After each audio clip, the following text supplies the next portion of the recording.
exactly the introduction we needed then. Okay, so I know that a few of you read a short introduction that I put together on Facebook to talk about my next guest, but he's got a CV. His curriculum vitae is incredible.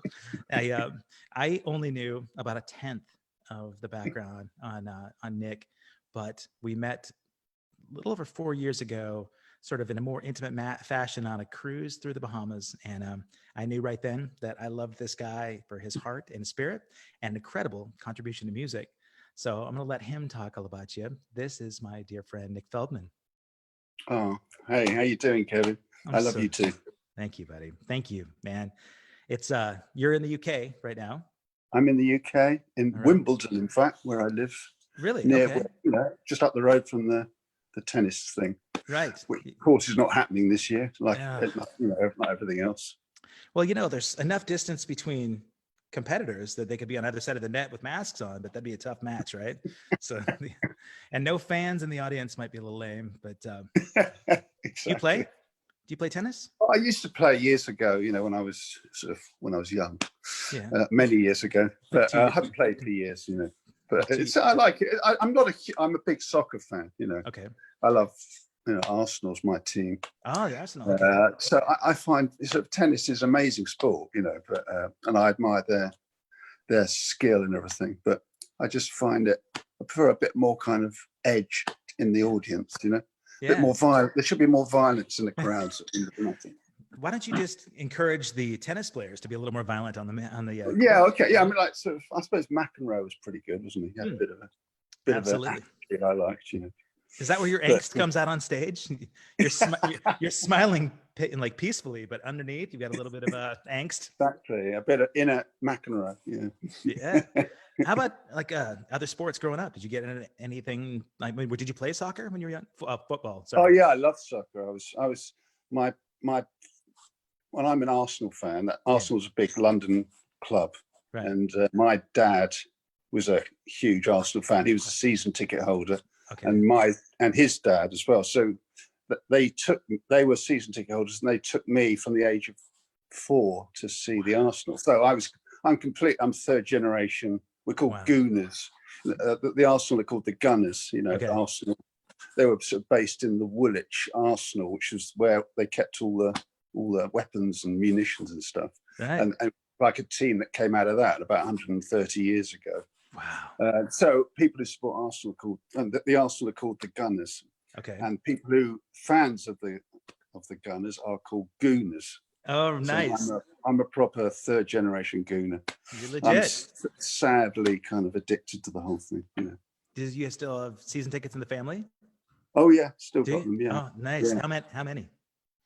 Well, it's me and my brother now. My dad passed away, but me and my brother go. I tried to sort of indoctrinate my son, Max, but he's actually not that interested in football, which is he sort of, from when he was born through till about, I don't know, 8 or 9, I used to sort of talk to him about Arsenal the whole time, and then one day he sort of said, Dad, I don't really like football. I was like, what?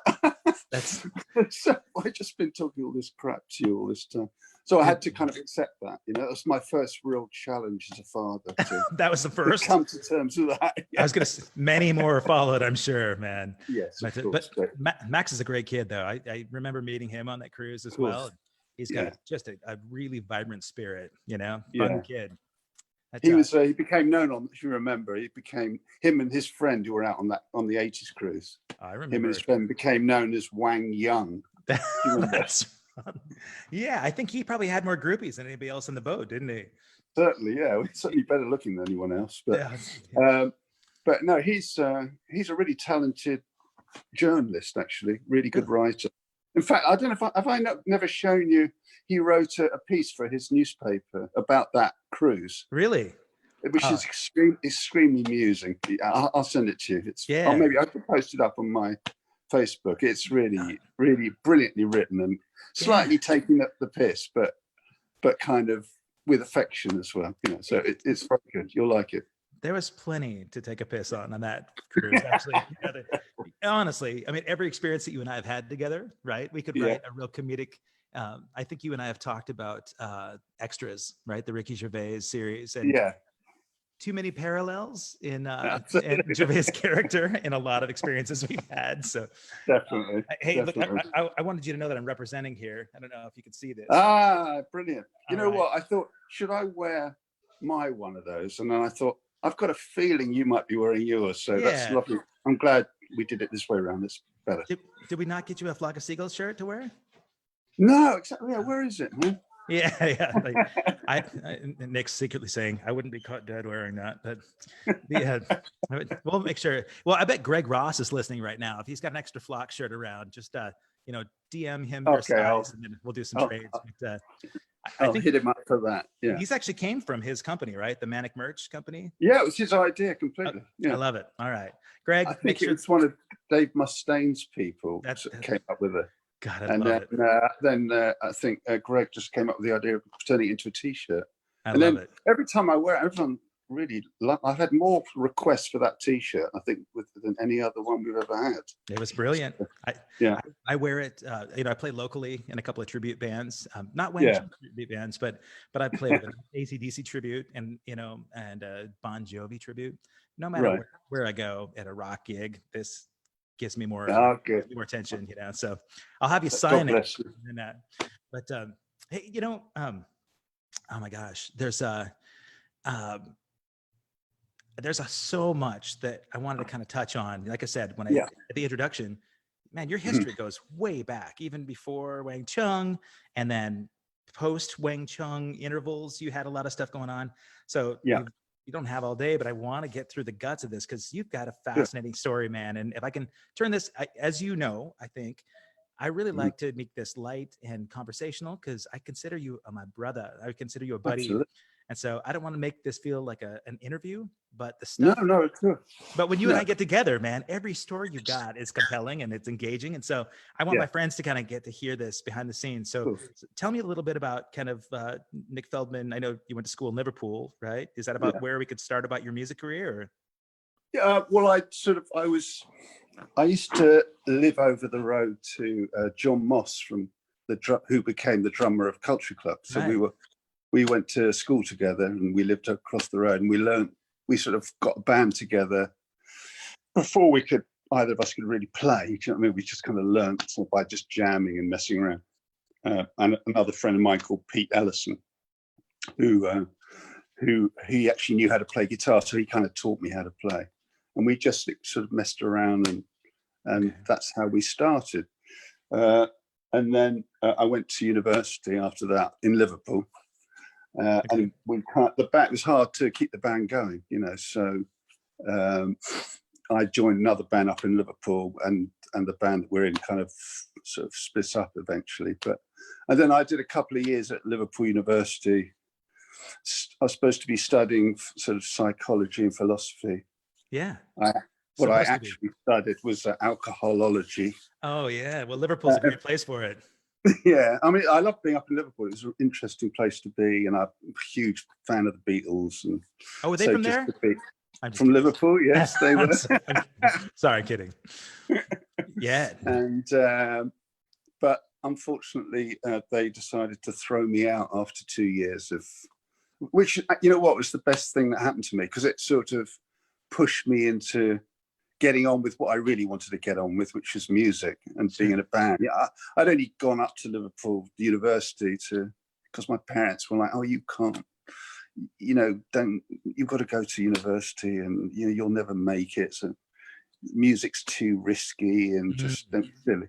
So I sort of did that. What did they want? What did they want you to be? Well, they weren't sort of. I think they just wanted me to be all right, not a disaster. I think they were a bit worried about me. Oh, blew that to hell, didn't you? I think I was showing some worrying signs of amounting to nothing. But, sure.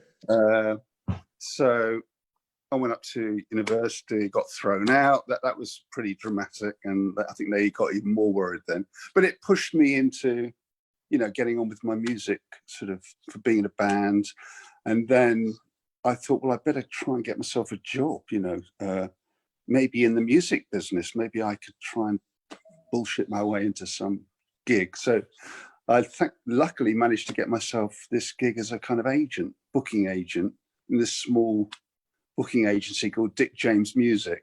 Okay. Dick James is the guy who signed the Beatles, their publishing back in the day.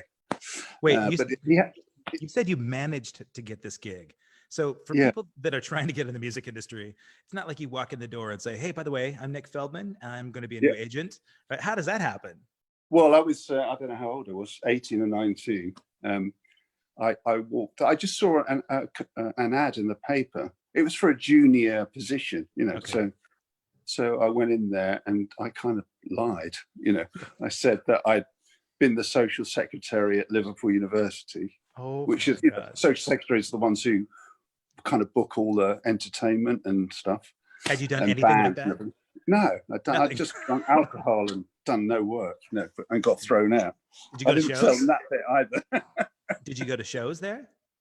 Oh yeah, I was upset. I love music. I was going to shows all the time. So you knew the structure of like how shows are put together. Okay, so I knew something, not really. I mean, I was just a huge fan of music and obsessed about it, and I knew about sort of making music a little bit, but I had no success whatsoever, and I had never actually organised a gig or anything like that.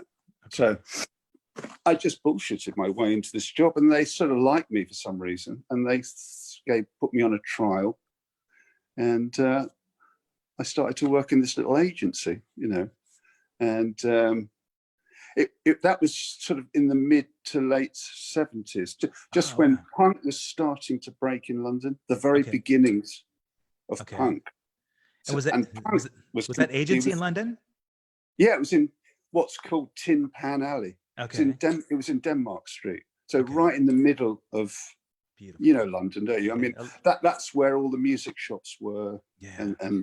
And there was a rehearsal room just across the street from our office, little office. And in that rehearsal room, the Sex Pistols were rehearsing, you know, and they used to hang out in the cafe, sort of opposite the Italian cafe, just opposite, you know, where I used to have my lunch every day. Okay. You used to see everyone in there. It was, you know, all these Stranglers, the Clash, all these people used to just hang out in this place. And it was right at the beginning when they were absolutely pretty much unknown. You know, they were. Sure. I don't think Sex Pistols had even done a gig or anything. Wow. So, you know, the people I was working with, they were all a bit kind of punk to them was sort of just sounded like a load of noise, and and it was all sort of outrageously kind of, this is not music, this is rubbish, you know. Right. And I was really into it, you know, and I was going, really? Gotta try, you know, I was totally into it. Okay. And they were sort of quite resistant to what I was trying to get them to sign and everything. And I was going out there and getting gigs I got the Clash a gig for £10 £10 in some little pub somewhere, you know. And then I started to talk to Jordan, who was this girl who used to hang out. She was on the sort of punk scene. She had this really sort of tall hair like this, and she was kind of managing Adam and the Ants right at the beginning of their whole thing. And so I started to get them gigs and everything. I started to build up a bit of a relationship with them. Really? Okay. Through her. And and then eventually I was like, we've got to try and sign Adam and the Ants. And so eventually, it was actually after I left that they finally got signed by the agency I was with. I basically had decided I got a bit frustrated being at that agency. It was exciting because punk was going on in London. It was all really kind of a new thing, and I was out and about looking at bands and trying to sign them. But I was getting a lot of resistance at the agency. I thought they were really kind of, you know, didn't have much vision, and they're older, and I didn't think they really understood music really. And I thought, why am I doing this? I want to be in a band myself. Yeah. You know? Were they trying to push you into signing certain bands? Yeah, well, they had this roster of bands that were just awful. I didn't like any of them, you know. If it's any But that I we mean, I know, had to.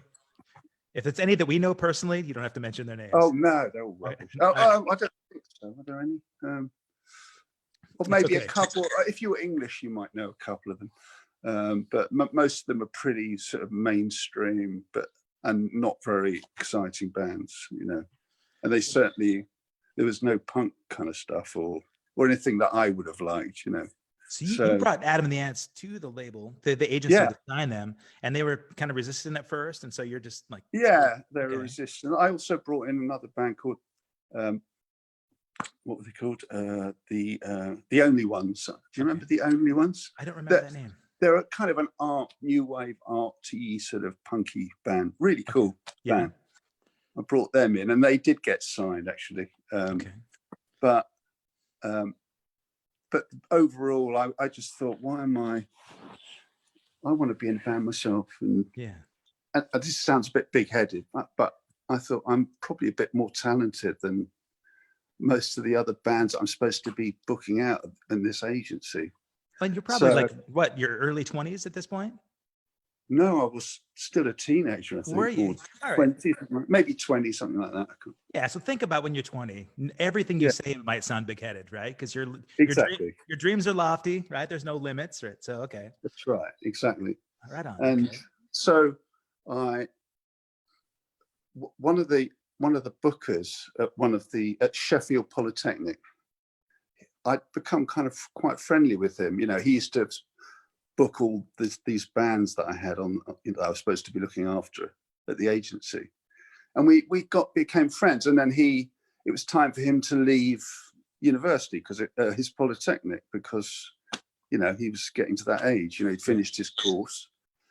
He was actually doing what I pretended that I was doing when I got the job, if you know what I mean. Legitimately, okay. So I thought, well, you know, I'm going to get a band together. Will you, when you leave university, do you want to be the manager of the band? He was like, yeah, okay. Wait, you didn't even have a band, but you wanted a manager first? I'd sort of done these. I just recorded some demos, some kind of punky demos. Okay. A friend of mine was working at this little AV studio, audio-visual studio. He did lots of commercials and stuff like that. And he said, do you want to come in and do some recording, you know, on some downtime? So I after work, I'd go to the studio and I'd play all the instruments. Well, I was living with the drummer who's a sort of flatmate of mine in this horrible place we lived in King's Cross, which is a really dodgy part of London at the time. You know, it's really terrible. But and it was Paul Hammond, actually. He was the drummer with Atomic Rooster. Do you remember Atomic Rooster? Yeah, of course. Yeah. Yeah. He was an amazing drummer. Right. I mean, a complete, total maniac, but an amazing drummer. So me and him just went into the studio and we just recorded these songs that I'd written, just punky songs. Please tell me do you have those demos still? You know what? I found them the other day. Wow. And they're kind of quite. Oh, I love that, man. That's great. You hang on to those for your fans for sure, buddy. I will. I mean, I don't know. I'm thinking about sharing them. I'll see. You know what I mean? Yeah. But anyway, we did these recordings, and it was on the basis of those recordings that I thought that I'd like to get a band together around that, and I'd get, you know, maybe his name was Jed Doherty, this guy who was booking all my bands. Okay. And I thought maybe he could manage us. So and he did, and he went on to become a very successful manager and then a very successful executive in the music business. I mean, he managed Paul Young and Alison Moyet and all these people. So I kind of discovered him. If you like. You give him his first break. Exactly. Yeah. So I don't know, where am I in the story? So you got the band. He's pushing you. Yeah, we got the band together, and then I put an ad in the Melody Maker, you know, because I was singing and I was playing guitar, but I wanted to get another guitar player and a bass player. So I put an ad in the Melody Maker, put every penny I had into this ad, making it look kind of as important as possible, right. making me look as important as possible, which of course I would. Once again, bullshitting your way into, all right, this is good. Exactly, it's total bullshit. All right. And I got a huge response. I got loads of people coming to this audition, one of whom was Jack Hughes, beautiful. Jack Hughes, who I'd sort of got this quite complicated sort of guitar chord sequence that was the kind of task I set the people in the audition, and most people found it really hard to play. Jack walked in and just kind of learned it in about 5 minutes. Wow! I thought, right, this is he just stood out from everyone, and so we started. That's how we started to work together. It was, wow. I'm sorry. Go ahead. Yeah, it was probably 78, I think it was, 1978. And then we started to gig around. And I want to ask you about that first meeting, because if he came in and he played this part so much differently and appropriate than other people, I want to know about, I've talked about this a lot with different people, that chops and instrumentation and your ability is one thing, but your ability to hang and your personality is such a huge part of this, to have a long-lasting relationship. Yeah. Jack Hughes, like you, is one of the most kind-hearted, sweet men I've ever met. And, I'm sure that we all have tumultuous relationships and bands and that kind of thing, but did he have that kind of demeanor back when he first came into the band? If, this is way back in the early, like, days. Was he a little edgier then? No,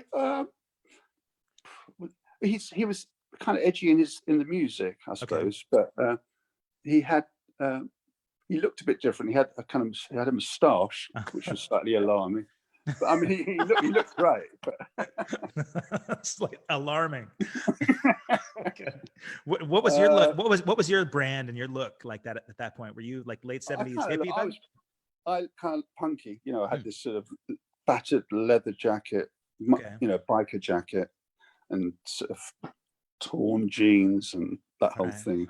Quite short hair and stuff. But in fact, that jacket, I bought that in a market. It was really beaten up leather jacket. It looked perfect punk credential. Oh yeah. I remember meeting Billy Idol actually back before when he was in Generation X. Really? Around that time, a mutual friend just introduced me to him, and I was wearing that jacket. He literally begged me for about an hour to buy it off me. Wow, that's cool. So for him, it was like, that's total punk credibility. Yeah, legitimacy, instant. I turned him down. I wouldn't sell it to. Good man. Good. He's probably still looking for it, Billy. If you're out there. But he wasn't. I knew who he was, but he wasn't the big star that he became at the time. It was early on, Yeah. So no, Jack was. He was kind of mild mannered, quiet. I could tell he was intelligent, and I liked him straight away. It was beautiful. And he taught me a load of stuff. I mean, he turned me on to loads of different types of music, and I turned him on to stuff. And I could tell he had an interesting sort of harmonic ear, And he told me that those demos that I'd made, he said what attracted him to them was they were like punk songs, but with really weird kind of jazzy type chords. Oh, nice. So it's really sort of and they were, in a way, they were kind of quite aggressive punk, but with completely sort of sophisticated chords in certain areas. So it was a kind of interesting mix of the two. So I think he could see that we might be able to, connect artistically well in that way, And Jack, of course, has got that whole amazing harmonic sense, Yeah. So I mean, I'm a big fan of what he does, Yeah, that feeling you could tell is mutual between you two on stage. Yeah. There's a lot of real camaraderie. So so that thing, the pairing worked, and then you assembled a band around that. Yeah, so I had Paul Hammond on drums, right, and then another was he a friend of mine? He was a friend of the engineer guy who got me into the studio. Okay. His friend played a little bit of bass, so we got him in. His name is Marek, and in those days, everyone changed their names to silly names, Right. So Paul Hammond became known as Carl S. Berg, as in Carlsberg, because that's what he drank all the time, Carlsberg Special Brew. And Bud became Budweiser. Marek became Budweiser, and they were the fluid rhythm section. Nice. And I was Nick to Speak. I don't know why I called myself that, but that's what I called myself. That was your self-dubbed nickname. Okay. All right. That's better than what I. Well, and then Jack. Well, his real name isn't Jack. His real name's Jeremy. Right.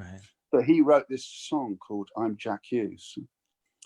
Like it was a real kind of Jacques Hughes, I accuse you, in the French.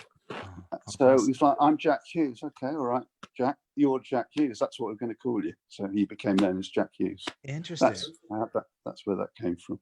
Yeah. I love it. How long until you guys started gigging? Well, we gigged around. We played every toilet in town. Right away. Yeah, we started gigging pretty quickly. Originals and covers?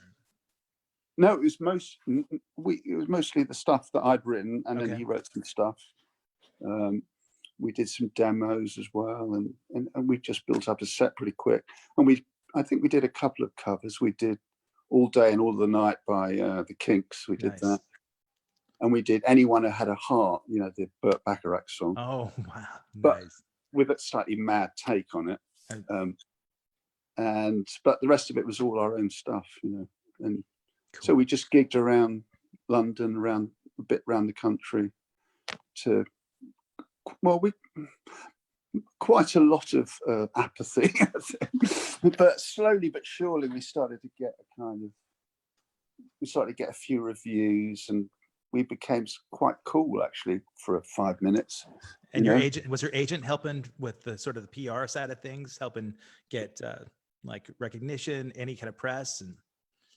We didn't really have an agent. We didn't have anything. We were just just doing our thing, and then once Jed got on board properly, then he started to pull in some people. Okay.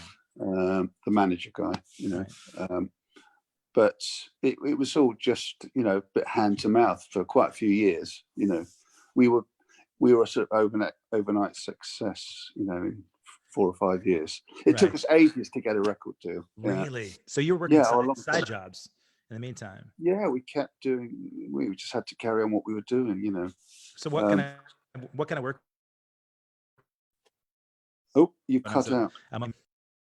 I said, what kind of work did you do to make a little bit of ends meet while you were waiting for the record deal? Oh, anything. I mean, nothing very exciting. Yeah. Food, service, and. Yeah, anything I could do. Any humiliating jobs? I worked in a warehouse, which was nothing really humiliating. But one job I did was I was in the postal department of a big corporation. I'd be opening all the post every day with this machine. Yeah, and unfortunately, it was during a letter bomb campaign by the IRA. Oh, and they'd be sending these letters to people, and I was stupidly kind of just carried on doing this job, which was slightly insane. Right. I used to kind of turn my head away when I opened it. Yeah, that's a chapter for the book, man.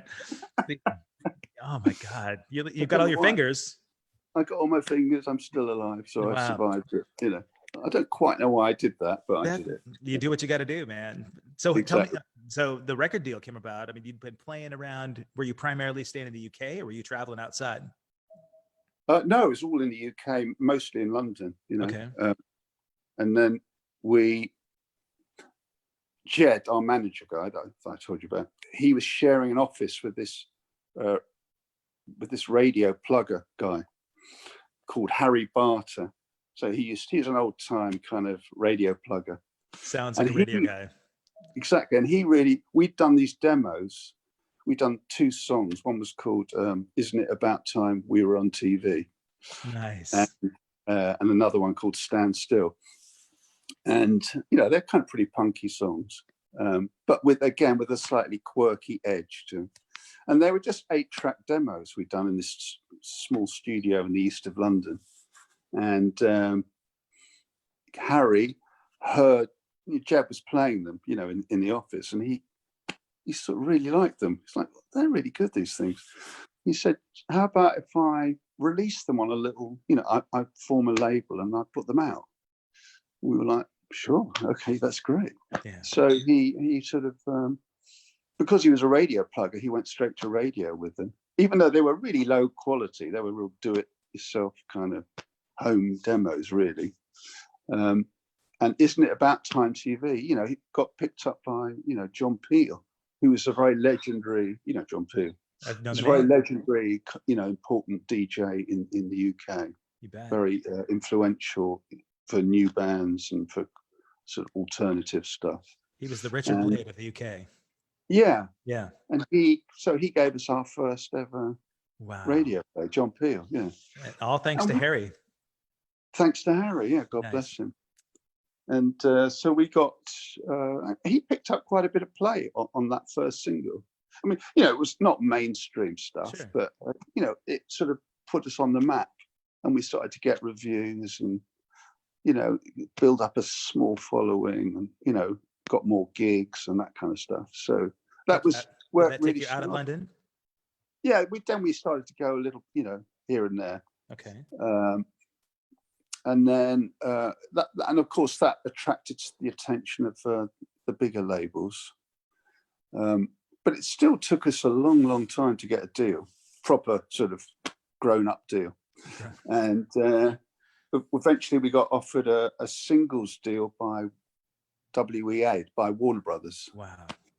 And it was like, okay, this nice to get offered something, but want to make an album, Sure. And then a bit of luck. You always have to have luck. The guy who sort of wanted to sign us at Warner's left and went to Arista Records. So Warner's was still interested, and then Arista, of course, was interested. So then we had a kind of a bidding war. Do you know Beautiful. what I mean? Yeah, a self-generated bidding war almost with this guy. Exactly. And nice. Then, so it went up from being just a little singles deal to an album deal. And then we signed to Arista, and we made our first album for Arista, and it was. Let me ask you about that point. I don't want to interrupt you. Yeah. But you'd worked in the industry. You worked with an agency. You were doing some A&R work. So had you understood enough about these record deal opportunities to know we needed to make sure that we take care of ourselves in terms of advances and royalties and publishing and all that at that point? Or were you still kind of green out there? I was reasonably green. I mean, I think I had quite a good instinct about things, I also knew how tough it was because, we'd been banging on the door for years, really. And it was tough, and there were times where you have to, I don't need to tell you how it feels, but there were times when you think, shit, maybe this isn't meant to happen. Maybe I've sort of been kidding myself and I should maybe, do something else completely and forget this fantasy of doing music for a living. But maybe my parents were right. Yeah, exactly. So you know what it's like. You have to sort of force yourself at the end of the day, I guess you've got to believe that you're going to be successful, that you're going to get there. Exactly. You almost have to be stupid, driven, kind of blinkered and almost stupid. Yeah. If you actually analyze the possibilities and the statistical likelihood of you making it, you would just give up straight away, wouldn't you? It seems pretty futile. Yeah. So I guess it was just kind of forcing myself to continue.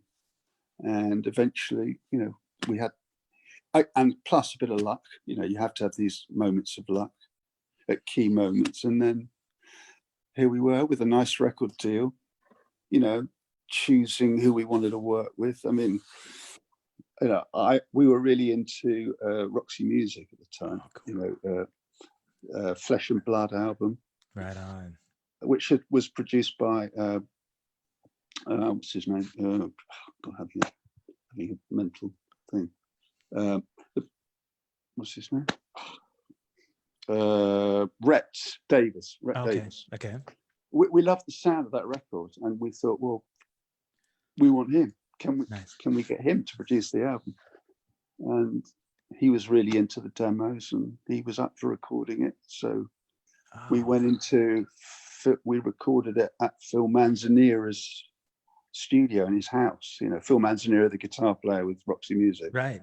That's where we recorded that first album. Really? No kidding. Yeah. And were you actually, had you titled the band by this point? Yes, we were called Wang Chung at the time. Huang, Wang Chung. Okay. All right. And so the label that signed you with Arista, actually, they signed you as Huang. That's Huang, right. That province in China, right? Well, Wang Chung was it was Jack's sort of suggestion to call ourselves Wang Chung. Okay. He was reading this book, being the kind of intellectual guy he is.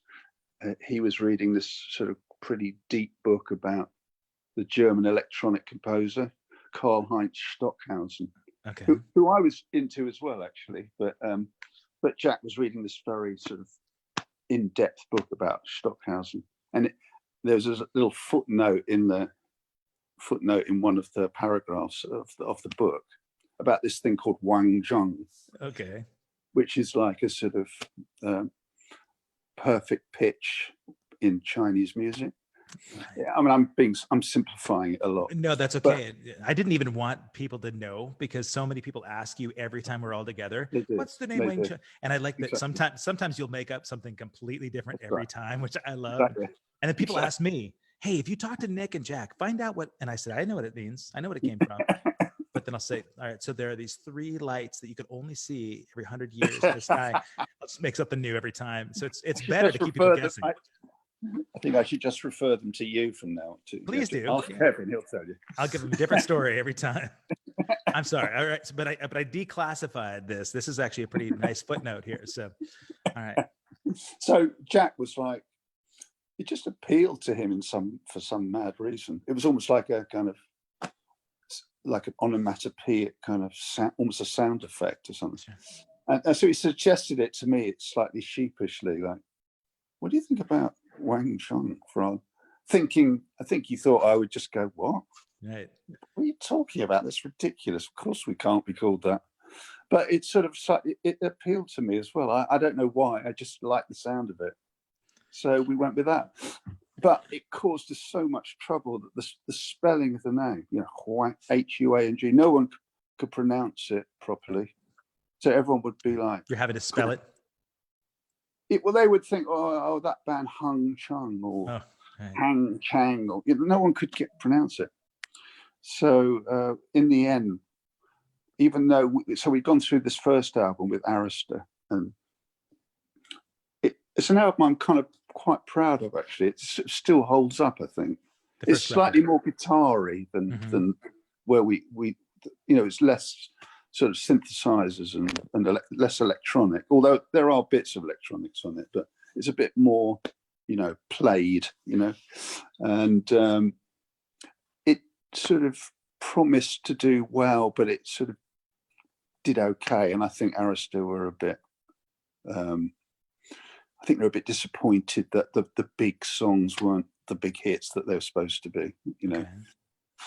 So we, and it was a worrying time when it didn't really perform as well as they'd hoped. And they started to suggest, well, maybe, should we get some sort of writers in to write some new songs with you? Maybe they'll write some hits with you. And we were like, oh, fuck off. No, right, we don't yeah. do that. And it was getting a bit depressing, and we could just feel this kind of, it was all slipping away a little bit, Everything you hoped for. In a way, it felt like we'd had our few minutes of almost fame, sure. And that was probably going to be it, and it was quite a difficult, depressing time. And that was when the cavalry came over the hill in the form of Dancehall Days. So you wrote it on the second record as a way to. Well, it was. We were trying to write this hit. I mean, Jack actually wrote it, and I remember him calling me up saying, "Look, I've got this song. Can you come over and hear it?" You know, so he just played me this song in his front room, you know, on this acoustic guitar. I was like, wow. I just had a feeling straight away that it was really good. Did that original version, did it have that lilt to it, the bounce? It did. We'd done a track on the first album on Wang Chung. It was called, check it out, everyone. It's called Ti Na Na. Okay. And it's a really cool track. It's got the same sort of beat, which is a sort of Burundi. Because we're you know, Adam and the Ants were using this Burundi beat, you know, and so were Bow Wow Wow, you know. It was kind of a thing, and also I was really into Joni Mitchell off the Hissing of Summer Lawns album. Okay, there's a track called The Jungle Line, and that uses some Burundi drumming on that as well. So it's like, so the rhythm is that, and then there's a sort of backbeat. Yeah. So the two together created this really kind of interesting rhythm, and that's on Ti Na Na as well as on Dancehall Days. Wow. So it was sort of, that was a kind of prototype of Dancehall Days, I suppose. Okay. You know, wow. And you felt it right away. You said, wow, this is something special. Before you even gave it to the label, you knew this is it. I thought it was, well, I didn't dare get overconfident about stuff like that. Of course. It felt like, this is really good, you know. Yeah. So we went into the studio with Tim Freeze Green, who's the producer of, you know, Talk. Right. Yeah. And we did a version of Dancehall Days with him, and it sort of was okay, but it didn't quite capture the true sort of potential of the song. And it was at that point that we started to, there were four of us in Wang Chung. There was me, Jack, Darren, the drummer, who was on the next album as well. Okay. And we had this sax player called Dave Banan. Well, he was called Hog Robinson when he was in, we all have stupid names, you know. Sure. And so there was a bit of a power struggle in the band at that point. So it was after recording this version of Dancehall Days that me and Jack thought that we might want to split off and do our own thing. Okay. And then Darren decided that he very much wanted to come along with us. So Dave left the band, and the three of us sort of moved on to the next kind of version of Wang Chung. And it was at that point that we got a new manager. Oh, and okay. So this is my second big discovery. I'm very good at discovering managers sure. who go on to become huge figures in the music business. I was living with my sister at the time, and her friend came over to see her, a guy called David Massey. He came over, and then he sort of wandered into my room because I was playing the Wang Chung album. Okay. And he came in and said, "Oh, what's this? This sounds good." You know, he introduced himself, and we just started to chat, you know. And I liked him straight away. I thought, wow, this guy's really smart. And he had some really interesting observations about the album. And at the time, we were, as I said, sort of, you know, feeling it was all about to go wrong for us, and we're about to get dropped from Arista, and that was probably going to be the end of our little music odyssey, you know. He came in, he said some really interesting stuff. He wasn't even in the music business at the time. He was just working in this shop in Paris, I think, at the time. Okay. And he was kind of bored with that and wanted to get into the music industry. So I don't know what came over me. I just had this sort of instinctive thing about, do you want to be, would you like to manage? Would you like to manage us? You know, it was like, he said, I'd absolutely love to do that, you know.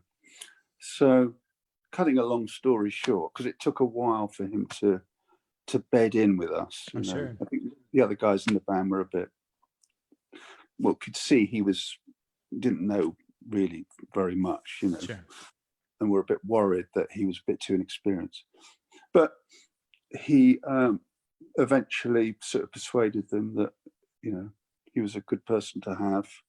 And he literally transformed everything. And wow. he played Dance All Days, the demo of Dance All Days, he played it to Universal, to Geffen in America, to John Golodner, Wow. the legendary A&R guy, right, who freaked about it, absolutely loved it. And basically we had Geffen wanting to sign us. wow. And we hadn't actually, you know, we were still signed to Arista. Was your deal with Arista like a multi-album deal? No, it wasn't. Okay, so But you were able to leave. You're free agent, basically. well, they were deciding whether to take up the option. I think they had an option to go to another record. Okay. And they were probably not sure, even though we'd recorded what sounded like could possibly be a hit, which was Dance All Days. Right. They were just not sure, you know. And so David managed to persuade them for us to be able to buy back the rights to Dance All Days. Nice. It was for $4,000 or something, wow. not much. And Geffen signed us on a proper, you know, 2-album deal. Right. You know, the hottest label in the world, really, at the time. You know, those early '80s, man, was just taken off. It's amazing. Oh, and yeah. Suddenly, we'd never even been to America or anything. Wow. Suddenly, we were signed to the hottest label in America. From, I'll never forget this, you know, from what seemed like probably going to be the end of our career. Within about 5 or 6 months, we were signed to Geffen. Wow. We were flying over there. We were in, and then we would, you know, they put us in the studio with Chris Hughes and Ross Cullen. We were in Abbey Road, recording in Abbey Road Studios. You know, No kidding. we're both huge Beatles fans, so to be recording in Abbey Road was like a dream come true. You know, like 6 inches behind my camera here is about a 2,000-piece puzzle of Abbey Road that my son and I have been working on during the pandemic. And wow, that's it's only halfway there, but yeah, I love it there too. It's magical. That the fact that you got to record there is legendary, man. It's amazing. I mean, at the time, it was before it had been refurbished. So it was kind of a bit run down. Downstairs. Yeah, we're in Studio 2. You know, the studio you'd want to be in, the one that the Beatles recorded in. You know, wow. And it was all sort of tiles hanging off the walls and a bit dirty, a bit grubby. Exactly what you'd hope it to be. Absolutely. Know? And the desk was like still the old desk, so it was these up and over faders, loads of sort of leads coming out the back, and it's these big knobs, you know, on the desk, you know. I believe that sound. It was amazing. I mean, it was like, wow, this is that console is here in Portland. There's a studio. Yeah, there was a huge Nike exec, this guy Sandy Bodecker, who was the head of the skate division for Nike. Huge Beatles fan. He bought that console and he built a recording studio here about 25 or 30 years ago. And my band at the time actually did a record with that console. Oh, you did? That's amazing. 95. Yeah. So sorry. Amazing. Anyway, sorry, buddy. That's just our parallel. Well, you know how it feels. You know how it feels. It's magical, isn't it? A little bit. Yeah. So yeah, we recorded this album in Abbey Road, and it was a pretty magical experience for us. And then, well, then it all started suddenly from sort of knocking on the door. You know, we suddenly started to. We were in America. You know, we were the first single sort of went into the top 40. Don't let go. Wow, that's right. And then and then Dance All Days, and we were all over MTV. So never having been to America before, suddenly wherever we went, we were being recognised. Oh, We're, yeah. in America, and And it was. you had a unique look too. Sorry. You had a recognizable look too. It was like you didn't look like a lot of the other bands. It didn't look Yeah. like you weren't like trying to fit into the added No. spot. You looked unique. And were Well, you I think there was that English kind of slightly quirky. I think the English bands were being a bit more adventurous and were sort of embraced that whole MTV kind of opportunity of doing something that wasn't just making a record, but was sort of trying to get this whole kind of concept thing going, with interesting videos. I mean, interesting stroke, occasionally embarrassing videos, but we're also trying to have a go at something. Were you still playing guitar? You switched to bass by that point, right? Yes, I'd switched to bass. I should have told you. Yeah, when we made "Isn't It About Time We Were on TV," when it was, we needed a bass player, so it was like, out of convenience. Well, I'll play bass then, because I was a guitar player before that, so yeah, that's when I started to play bass. Did you start right away on your Steinberger? No, I had on the Wang Chung album, I played fretless bass. Oh, really? Okay. Yeah, that's what I played. I was pretty obsessed with playing bass at that time. I love playing it now, but I'm not. It's just I just play bass. I don't take a kind of muso point of view about it. I love the overall thing is more important to me, and the song. But at the time, I was really into it, so I was doing all this kind of Pino Palladino type sort of kind of all those kind of sounds, and Eberhard Weber, the German sort of fretless player. We got this amazing sound. Rhett Davis, the producer, knew exactly how to get an amazing bass sound. So I enjoyed it, that first album, from a bass playing point of view. And I played a little bit of fretless. No, I was still playing the fretless bass on Points on the Curb on the Abbey Road record. I was still playing it. The Steinberger I got a bit later on. It was for the next album, I think. I got the Steinberg. Yeah, for To Live and Die in LA, which was the next album. Wow, yeah. Amazing. I mean, that to so many musicians is like this highlight, right, of the whole sort of live sequence. Because I don't think I missed one performance that you guys did of that the last 2 years we toured together, for all sorts of reasons. Number one, the memories I had during that time, but it is so I would say, what's the word I'm looking for?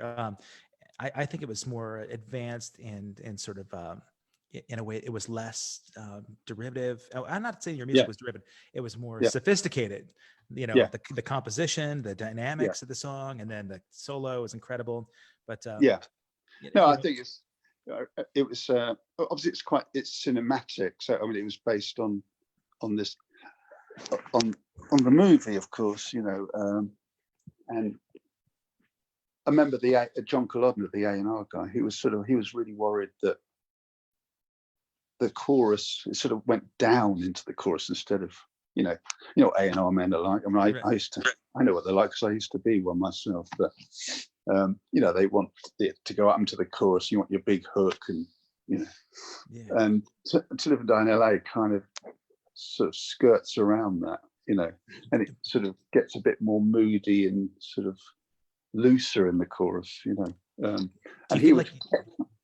Were you able to get away with that because you'd already established yourselves with these big hits, and so they trusted your writing? Well, I think they were a bit worried about it, but for us though, it was To Live and Die in LA was.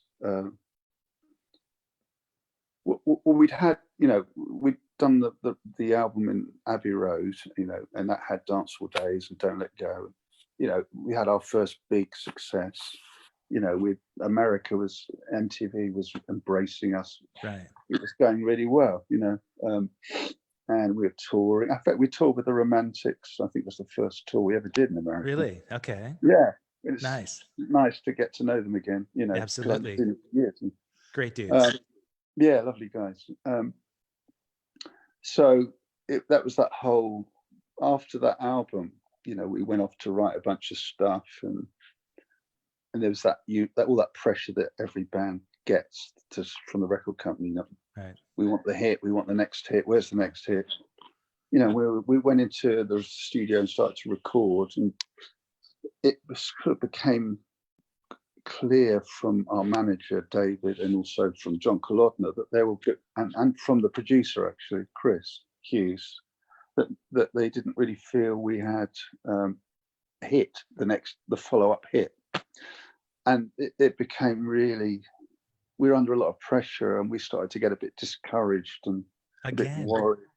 Yeah. Yeah. It was like, fuck, what are we going to do? You know, no one seems to be happy. Yeah, exactly. Yeah. The roller coaster of, and then suddenly the offer of doing, you know, the soundtrack to Live and this, from William Friedkin, you know, this legendary director of The Exorcist and The French Connection, it just came out the blue.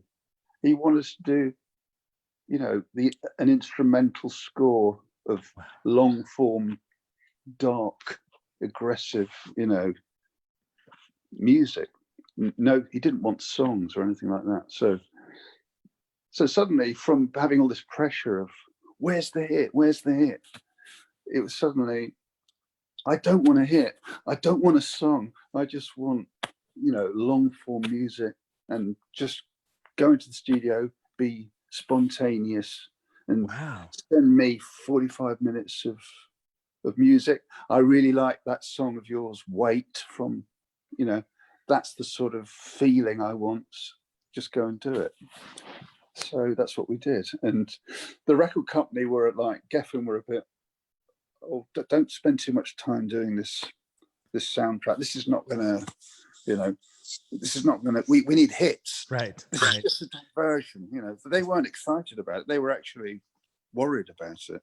You know, finish your little pet project so you can get back to get writing. on with that, and then we'll get back on the hits, you know.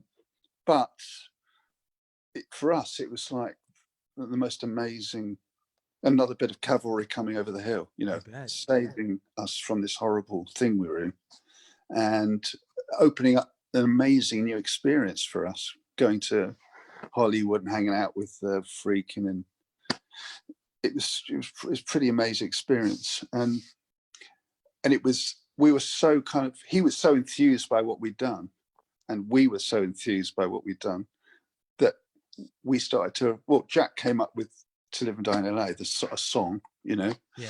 And then we started writing songs, and we thought, why don't we make this, instead of it just being, you know, a score, why don't we make it into an album?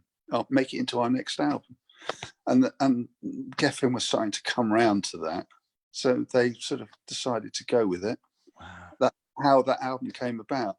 It was sort of, it just evolved into what it was, you know. And it was it was the perfect sort of thing for us to, you know, to get us through. I think without that, maybe we might have crashed and burned, you know, at that time. And it seems like, you know, you're each step along the way, when those kinds of pits and valleys happen, you've been able to kind of come back with some legitimacy, some credibility. You know, the label can see that, you know what, let's put some trust in these guys. I mean, they know what's best for them in order to get their artistic, creative. Sorry. Wow. I think there's some neighbors going crazy outside. Sorry. I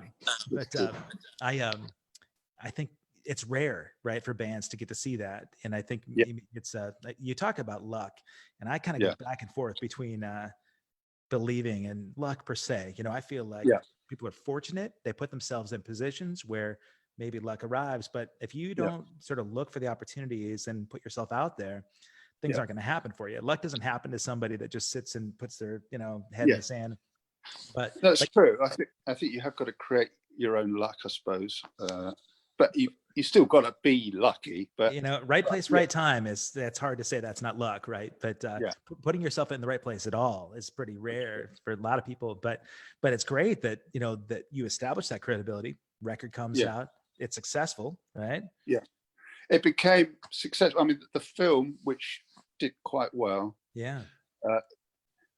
It did quite well in the theatres. I think it got to number one or two or three maybe it was in the for a couple of weeks. So it did okay, but it wasn't a huge film, but it did well enough. But then it came out on rental, and it was very successful as a rental movie.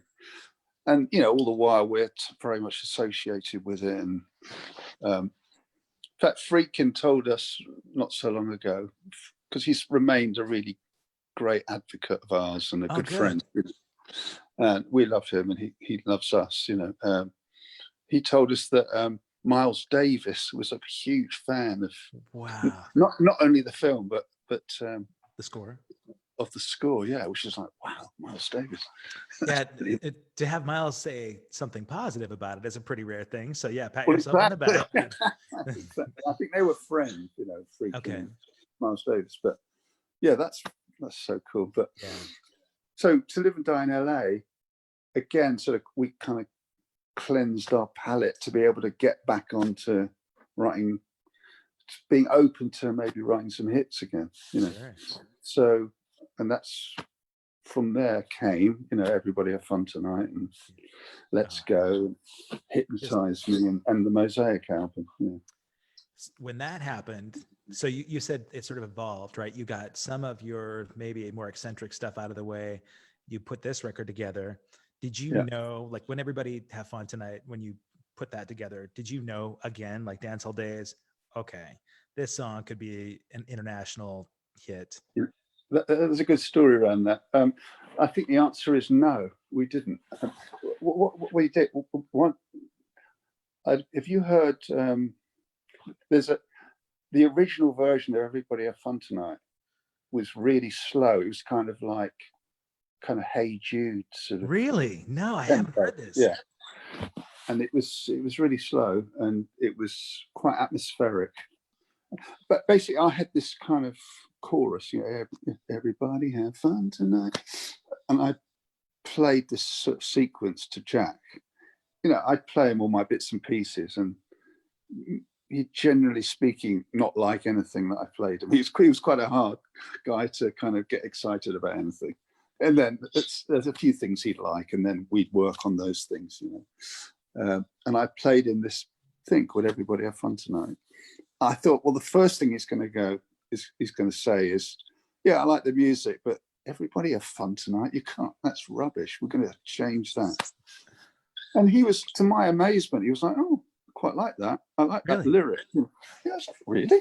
I thought you were going to tell me to change that. So it wasn't sophisticated enough for his English taste. Exactly. So we demoed it, and then he just, towards the end of the demo, he just threw in this little ad lib, this little improvisation. Everybody have fun tonight. Everybody Wang Chung tonight. A little throwaway thing. Yeah. And it's like, well, that's quite good. I like that. It becomes the hook. So then when we were playing all the material to Peter Wolf, Peter Wolf, the producer, who used to be in Frank Zappa's band. Right. I'm a massive Frank Zappa. He was Frank Zappa's keyboard player. I'm a huge Frank Zappa head, So anyway, he when he heard the demo of Everybody Have Fun Tonight, it's slow, but he said, I really like that. He said, but it should be a lot. You should speed it up. And Peter, I love that. Peter said, yes, speed it up. And that Everybody Wang Chung line, he said that should come every time in every, So why don't you just try and sort of rewrite it and see what you can come up with? Wow. So that's what we did whilst we were recording the Mosaic album. We were sort of working on rewriting this track, Wow. And it's because normally we'd be very sort of, everything would be pre-written and organized. So for us to be sort of actually working on a new song in the studio, that wasn't very usual. Sure.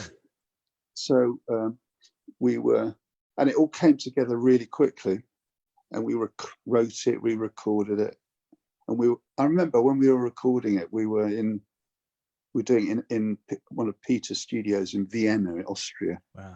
And David Massey, our manager, was due to fly into us to over to Austria to hear how we've been doing generally with the album, and we were all kind of, me and Jack were a bit, I wonder, we don't know what to think about this. Everybody have fun tonight.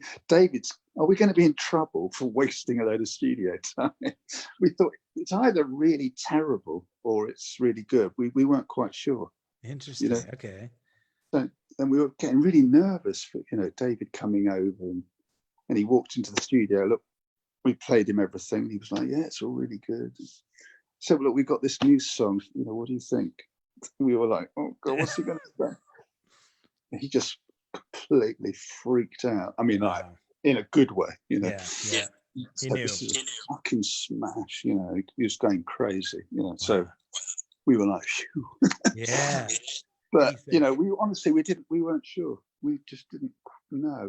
Well, it was either terrible or great. Yeah, to second guess yourself after all the ups and downs leading you there. You probably couldn't be too sure of yourself, but that's a great transition, because I noticed that we've got a guest here that wanted to jump on, and when we see you live, when you do Everybody Have Fun Tonight, there was also a real highlight at the night that you would bring a different taste to that song. It would come out, there would be a dynamic sort of intro, and our next contributor to this conversation I'm going to bring in is one of the biggest Nick Feldman fans, Josh Thompson. Josh, I love Josh. There he is. Look at this. He's just connecting here. I can't see him. Oh, and now you can. He's just connecting his audio here, and he's going to show you his quarantine beard. There he is. Hey, Josh, where are you? Oh, there's hello, Nick. He's got his toilet paper all set up. I can't see him. Oh yeah. Sorry, can you hear me? Yes, I can hear you. I can't see you. Nick, if you go on your phone, there's a gallery view in the upper right-hand corner, and you can kind of toggle back and forth between screens, and it'll show Josh and his hand sanitizer. Oh, hang on. I was doing a look. I was just doing a little bit of inventory whenever you called, so I apologize. Nice. Hey, Josh, if you can mute your Facebook window, Josh, so we don't hear the echo. Okay. Oh, hello? Let's see. I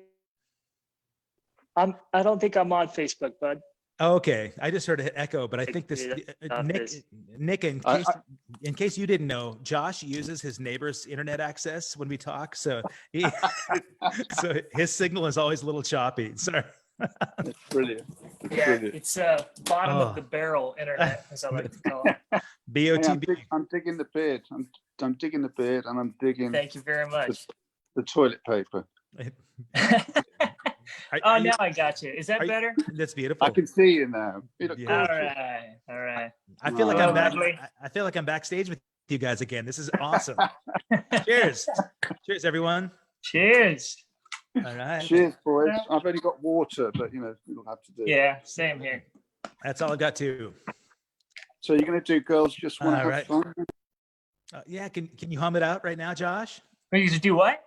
We were just talking about the transition that we had last year's tour, where instead of just going into Everybody Have Fun Tonight, we had this beautiful introduction from this lovely drummer. He'd come out front, and he you could actually sing. He'd warm the crowd up. Really well. What you didn't hear, Kevin, is me backstage going, please let me do something else. You know what? I want to be a star. That's right. From what I remember, the guys were really encouraging you to get out there and just kind of break this up when they found out that you had a beautiful voice. And I love the story behind that was I had this idea. I'd wanted to do a mashup of Girls Just Want to Have Fun and Everybody. So I wanted to do Girls Just Want to Wang Chung. That was what I was going to get around to doing. I didn't necessarily plan to do it live or anything, but you weren't going to get Cyndi Lauper to come out and intro the song for you. But then I think it was Gareth who told me that Josh had a version of a really sort of melancholic, sort of much slower, beautiful version of Girls Just Want to Have Fun. That's right. So I thought, well, that's interesting. So then that sort of gave me the idea of maybe we could get him to sing it, you know, his version of Girls Just Want to Have Fun, but then just bring in that kind of little payoff at the end of the Girls Just Want to Wang Chung. And then Josh ran with it brilliantly, and he sort of developed it. And The sing along. really turned into it's the way he presented it to the audience was so great, you know. Absolutely. And really, you know, get all the ladies of the audience to raise their hand, all the stuff. It was it really developed into something really good. And it was such a great setup for everybody have fun tonight, you know. So that was great. I really loved it. Was lovely to see that come together like the way it did, you know. And it was nice to get Josh out front as well. People that missed that tour, they should know. So these were package shows. A lot of us, they'd have 10 or so bands from the era, and we'd all get together, and it really was like a family reunion. You know, when we did this tour together and we do these shows, it was kind of self-indulgent for us to be able to hang out because I get to see my buddies here, right? And so we'd have as much fun hanging out with each other backstage as you guys would be on stage, and people out in the crowd would get to hear the hits that they love so much. And then to take it up another notch, you guys had a spirit on stage that there was an emotion that was there. Josh and I talked about this the other day. The best thing I think about these shows is that that era to most people was an escape, right? They could go out for a few hours and not think about anything else but the here and the now and the moment and the present. And that's what people are missing right now by being stuck at home, right? And people are missing shows and missing social engagement. And truthfully, that era again, when we do these shows now, they could go back to 1983 and just think about where they were at, you know, making out in the back of their car to these songs and roller skating to these songs. And for a few hours, they don't have to worry about their problems, right? And then Josh, you'd come out there, you'd introduce the song, you get the ladies singing along, they'd fall in love with you and your voice, and then you'd wind it into a sing-along. So they're all participating. So you had total engagement from an entire arena. And then you guys launch into Have Fun Tonight, which is smacking with like horns and, you know, the big keyboard parts and like all the sing along stuff. And then you get to the modulated part that goes back up at, you know, towards the end. And we had to follow that every night. You know, that's like, we'd look at each other like, all right, guys, we got our work cut out for us. But for me, so much of that was a highlight. And I miss that as much as I miss being on stage playing my own stuff, you know, but well, it was always nice because you were, you know, we could always rely on you to have filmed it. Yeah, you know, that's right. I go right out front, man. I go right up front. I was in the front row, just like rocking with you guys, and I don't think I missed a solo of To Live and Die. It was fun. It was fun, and sort of so it's become a little bit a thing now that we like to do something before, you know, like last year was we worked. We did. Should I still be stay? Should we go? You know, right. And everybody said, I don't know. We'll come up with something every year. I think we should come up with something different every year. Maybe.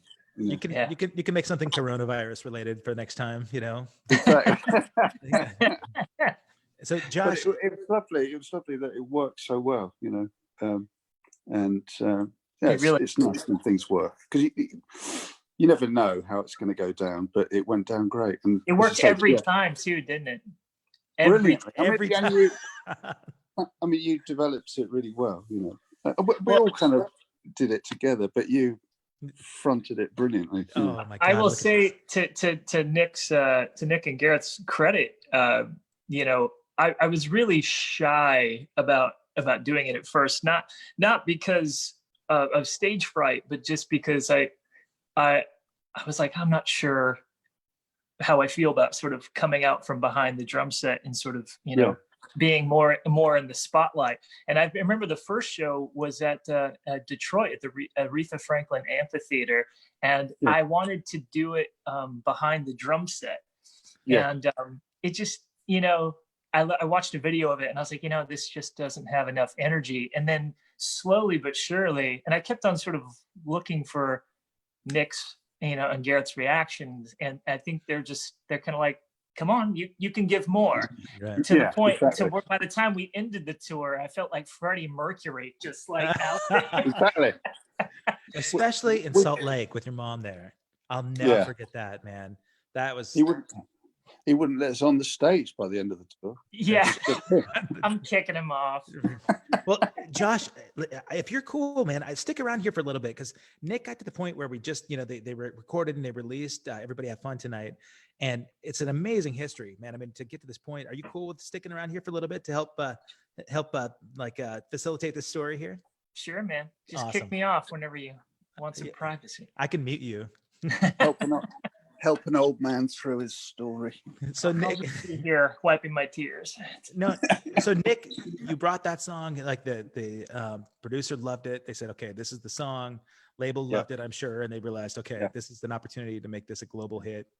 Exactly. And hit the next level of stardom. Then. Well, I mean, there was this thing at the time where it was sort of considered slightly uncool to name check yourself in a song, Right. But it wasn't really. We weren't really name checking ourselves. It was sort of everybody Wang Chung tonight. What does that mean? Right. It was a bit like ever since we've ever chosen that name to be our band name, it's always had this air of sort of, what is it? What is Wang Chung? How do you say it? What does it mean? Which I think that mystery is kind of quite good, Absolutely. Yeah. And I think in that song, Everybody Wang Chung Tonight, I think that just captured people's imagination. And so it became this kind of expression that it still gets used in, TV shows and movies and everything, Recently. Viral memes. Yeah. Yeah, exactly. Saturday Night Live, the Wang Chung virus. Wang Chung virus, yeah, that's right. Alec Baldwin doing his Trump impression. Right. Talking about the Wang, I don't like the Wang Chung virus. It's going to be pretty bad.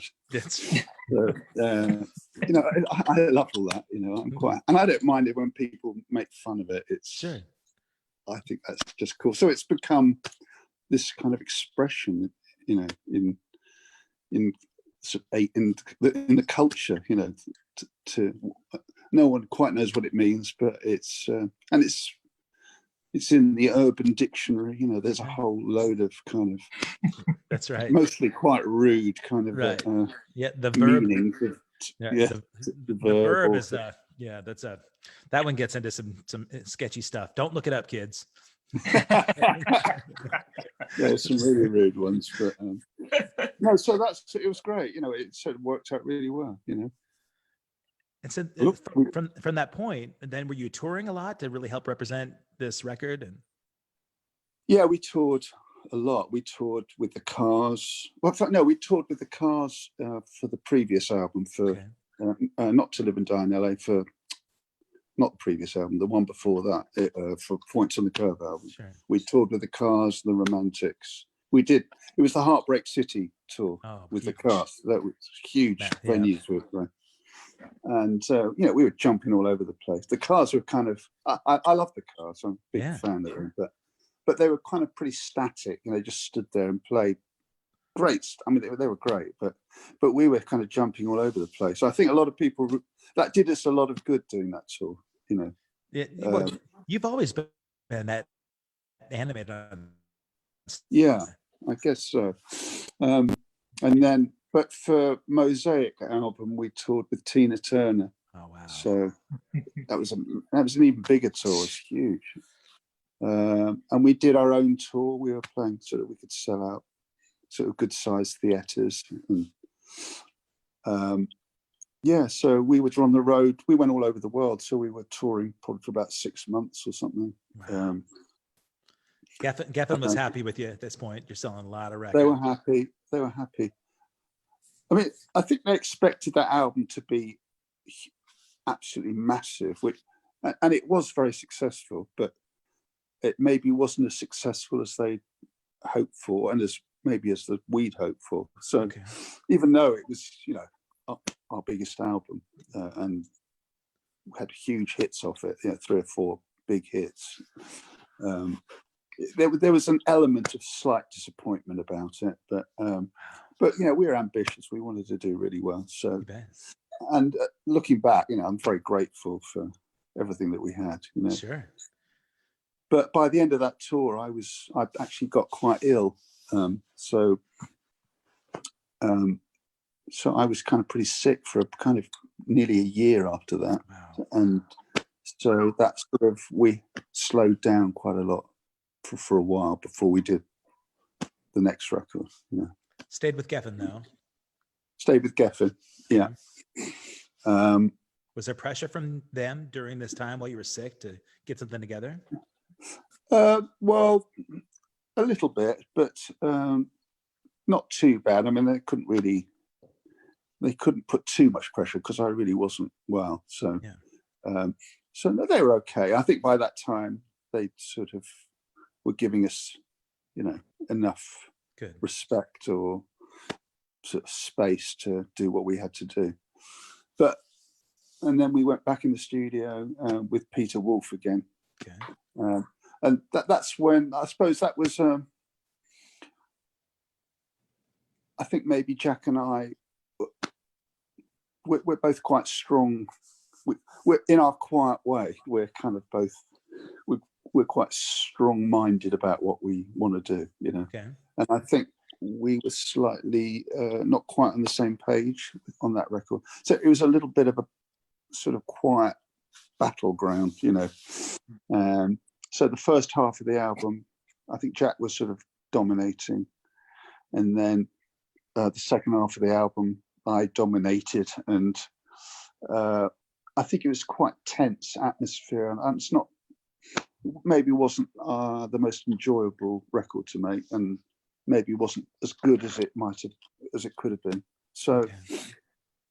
But listen to it back now, I think it's got some good stuff on it actually, but it wasn't as successful as our previous. The run kind of sort of petered out a little bit. We had our first single was a song called "Praying to a New God," which was much more rocky than than we'd been doing before. Love that track. Thanks, man. And it was kind of anti-consumerist kind of song, So you started having a little bit more of a stance behind your music, that you could actually get a platform, and you're yeah. Okay. I'll tell you, the problem was that with that song, there's nothing wrong with the song. I think it's a good song, but the kind of Bible Belt radio stations in America, they had a real problem with it. I'm sure, because they thought we were trying to exhort everyone to sort of not, pray to their God. Exactly, to Jesus. It was like sort of pray to another God, Right. And it wasn't about that. It wasn't anything to do with Jesus. It was to do with money and consumer. On behalf of my people, I apologize for the misinterpretation. False idols. Right? I'm from the Bible Belt. Actually, we had a bit of history with, with religious interpretations of our songs, because Dancehall Days, the chorus line, which is, we were so in phase in our dancehall days, we were cool on craze. Right. Lots of people used to think it was, we were cool on Christ. That's right. Yeah, right. So I've still seen those lyrics misinterpreted. Exactly. They used to come up and go, "Hey man, it's you're really speaking to us, and well, it's not quite what we meant." I'm cool on Christ too, bro. It's all good, man. We got this thing. You and I. I mean, I'm very cool on Christ, as it goes, but that's not what we actually wrote, Right. So, well, that's part praying of this. to a new God is not telling everyone that we're not cool on Christ. It's got nothing to do with. Right. So basically, the song kind of got suppressed. The record got a bit suppressed, and it wasn't a big enough hit. I think that really, created trouble for us in that album. And I think Geffen got a bit worried, and so that's why we didn't have the success that we might have had, I think, on that record. And then sort of, I think Jack was I think he was feeling a bit frustrated, and wanted to maybe stretch out and do something on his own. So we sort of split up, I suppose, at that time. We didn't fall out, but I think it was just, I think Jack just wanted to go off and do something. I wanted to carry on, but it was difficult at the time, to be honest. I think the record company were worried about how things had gone, and so we kind of, Jack went off and started to do his thing, and then at that point, John Moss from Culture Right. Club, they split up, and I did this record. I remember Something in the Air, that the Thunderclap Newman song. Yeah. So I sort of recorded a version of Something in the Air just on my own, and I played it to John Moss. Just what do you think of this? I thought I'd just put it out myself, or on a little label or something, and John was like, "Oh, this is so good! I love this." He said, "Why don't you put the soul to soul beat on it?" Which at that time, that was in 1990.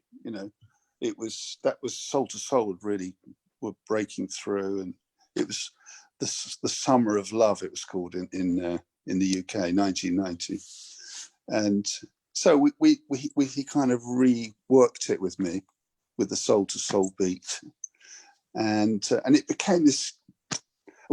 We put it out on David Massey's little independent label. Cool. So you stay with David. And yeah, it's just that he had this little label that he was doing, independent, just him really. And we hid the fact of who we were. So we didn't say Nick from Wang Chung, John from Culture Club. We thought that might sort of put the hipsters off this record. So we just kept ourselves anonymous. And it became this huge underground anthem for the real sort of cool ravers and dance people in the UK.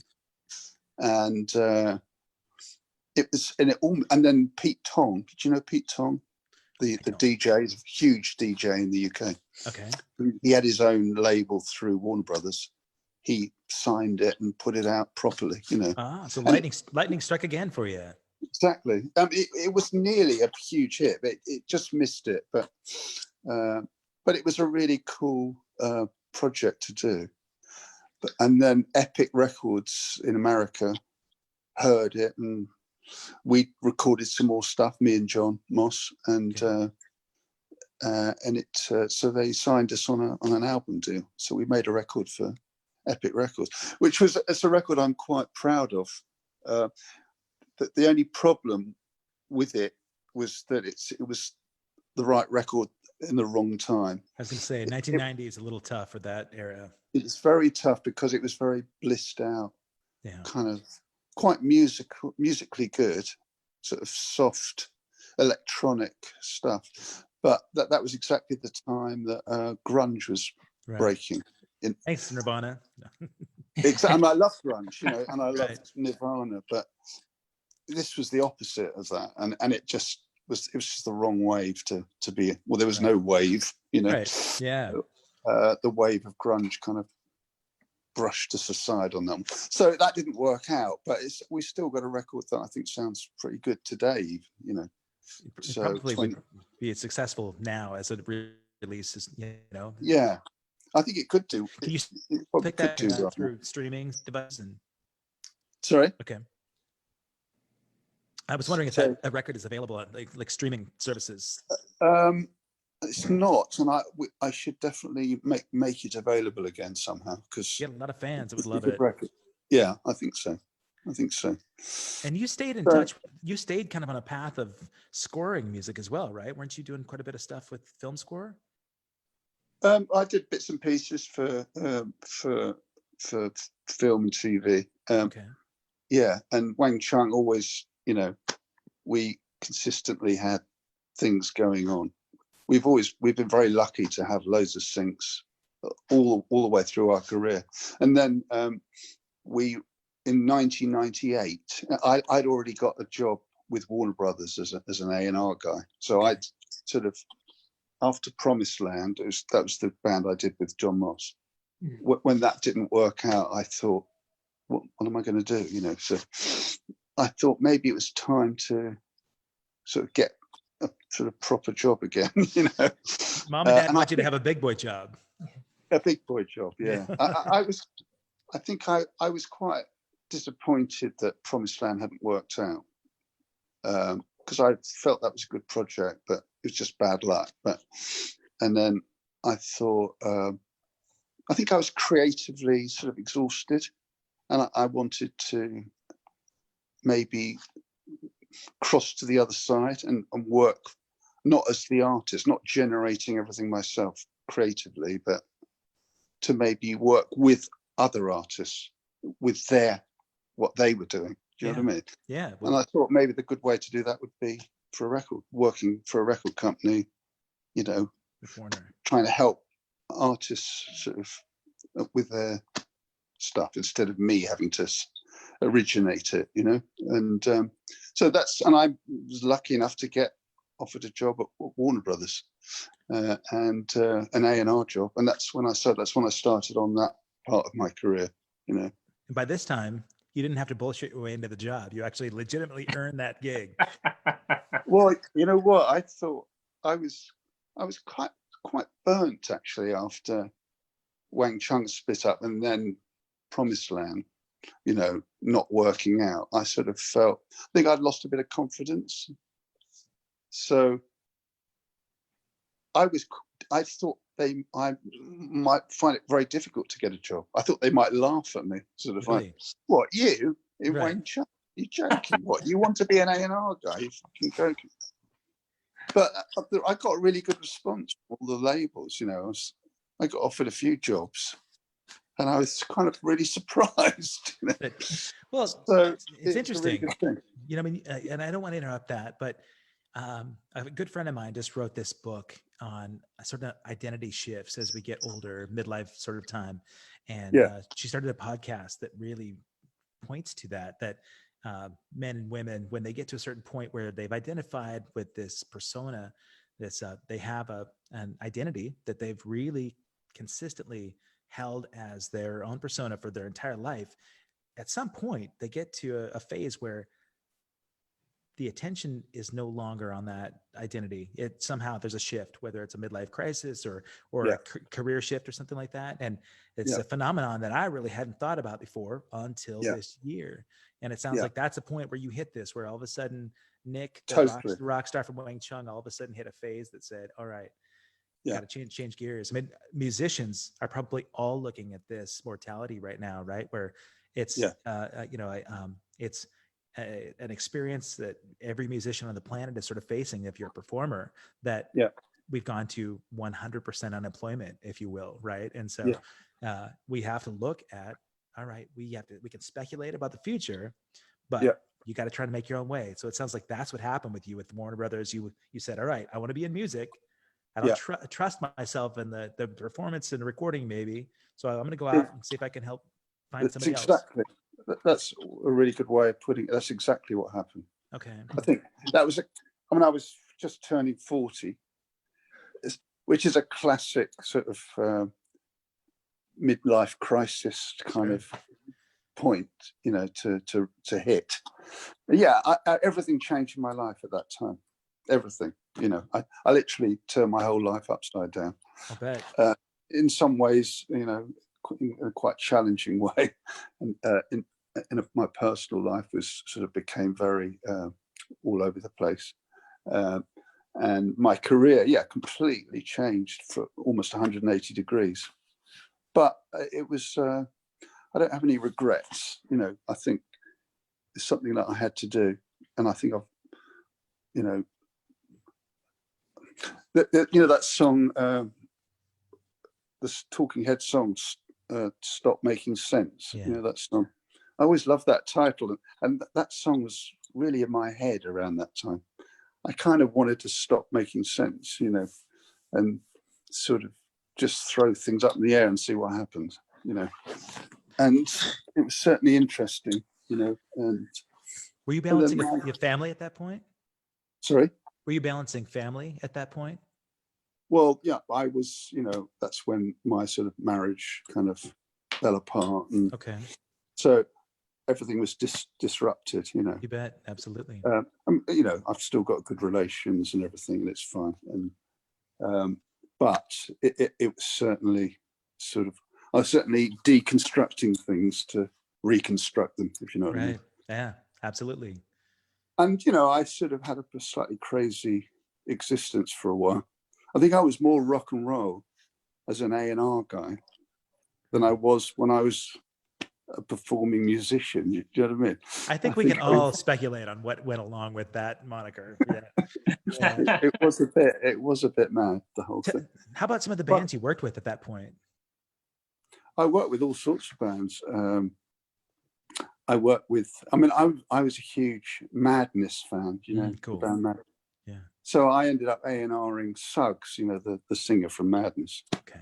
And then we even ended up writing some stuff together. Oh, cool. You know, it was great because that's a good thing about being able to write songs if you're A&Ring. And I thought, well, I think I know the sort of song that you need to do on this, you know, record. So I wrote it, you know, we wrote it together, and it was so I could be quite specific instead of, you know, some A&R guys saying sort of things like, can you make it more yellow in the chorus and more blue? Yeah, I could actually sort of get hands on with it, you know. Yeah. And that was, I loved working with him, you know, and we became good friends. And so that was great. Who else did I work with?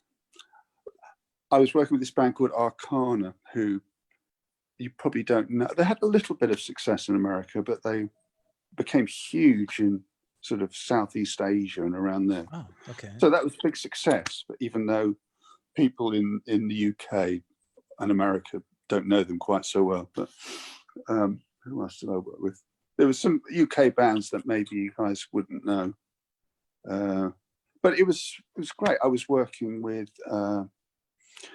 I was actually working for the chairman of Warner Brothers. He sort of brought me in to sort of A&R some of the stuff he'd signed as well.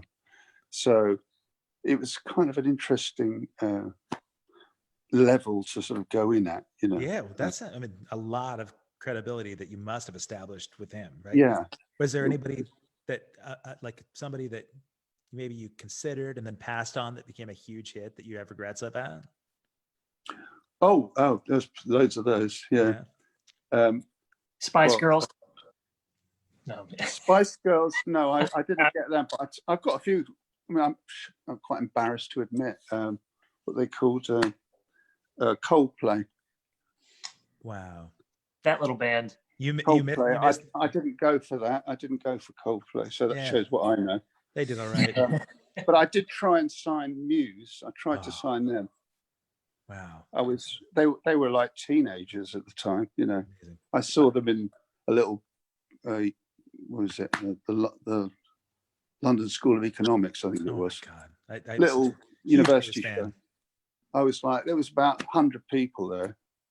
And it's like, fuck, they're so good, you know. Yeah, you saw it then. Saw it then. I was trying to sign them, but there'd be a beachfront background to you right now if you had signed it. That's right. That's right. Nick's that's true. Big poster. Nick's background would look like this. Yeah.